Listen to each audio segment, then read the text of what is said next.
Tingnan nyo. Awiri. Pag dito nga tayo sa probinsya ay ganito ang aming ginagawa. Karamihan dito ay hindi mo na kailangan bilhin para makain. Di katulad sa Maynila, kada lakad mo at kada linggon mo ay kailangan mo bilhin ang mga kailangan mo. Dito 70% lang ang kailangan mo bilhin. Dito ay karamihan ay libre. Pinaakit ko na ang aking kaibigan dahil magiinom kami at ito yung aming magiging pulutan. Nagandahan nga sa manggang ito ay wala talaga tong halong kimikal o spray na nilalagay kasi kusa lang talaga tong bumubunga. Tsaka nga pala, kung magustuhan mo ang video na to, ninayayaan kita mag-subscribe bilang suporta. Maraming salamat sa iyo, idol. Mga video din pala ako na tumutulong ako sa mga kababayan nating homeless kahit konti lang. Sana darating yung araw na mas marami pa tayong matulungan at malaki ang mabibigay. Wala problema, bibili-bili ka pa. Ito, wala na. Sa Maynila. Sa Maynila, mahal ang kilo. 80. Magkano mangga sa Maynila? 80 ang kilo. Dito yung kinukuha lang sa tignan mo, puno. ituro mo. Sariwang, malalaki pa yan. Hindi mo kamao. Tangin na. Nang lululoko kayo ng tao eh. Kaya mga taga Maynila, binta nyo 50 kilo, 60. Dito, kukuha nyo. Binta dito, kinukuha nyo lang 10. 10. Hindi pa maglakad. 10. Tingnan nyo. Awiri. Diba? Kita nyo sariwa. Tapos sa Maynila. Ano? Malang kilo, 80. Pang naluloko sa ng tao, no? Oo.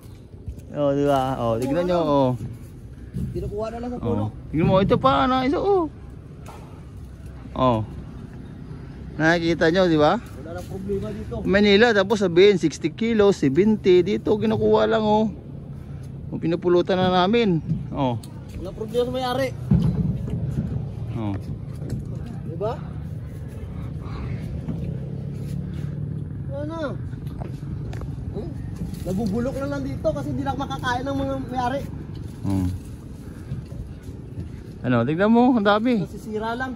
Wala na.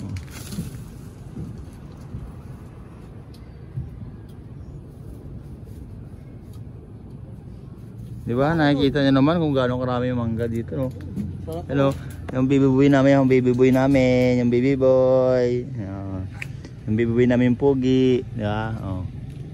Pero, alam mo, kakagatin niya pa yan, tignan mo, kakagatin niya, hindi tatanggalin, kakagatin niya pa yan, hindi tatanggalin yan sa puno, kakagatin niya yan, ayan mo, kakagatin niya yan, ganyan kasariwa yung mangga namin dito, tignan yung kulay, diba? Parang paniki yan, kinagat lang dito, tignan nyo naman. Hayaan mo na dyan. Tapos sa Maynila, bibinta nyo 70-60 kilo, kalukuhan, parang sa bagay, iba yung Maynila, iba yung probinsya, kaya wag nyo laitin yung mga probinsyano, di ba? Di ba? Kinagat nyo dito, sariwang sariwa, kagat ng paniki, yan ang paniki namin, Baba ka na dun. Mukha isang plastic. Hindi ko wala plastic. Tama na to. Pagkita mo muna.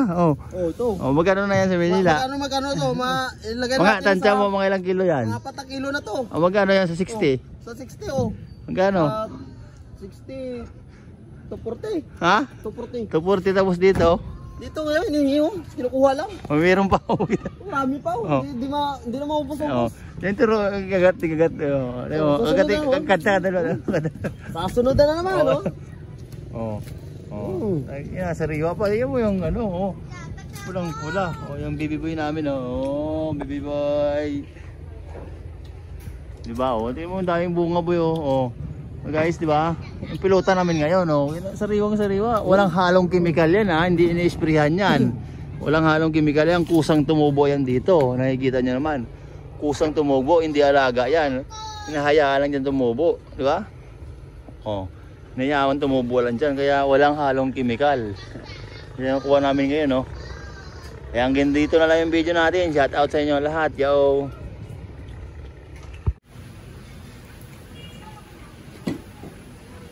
Panahon to eh. Ano yung plano?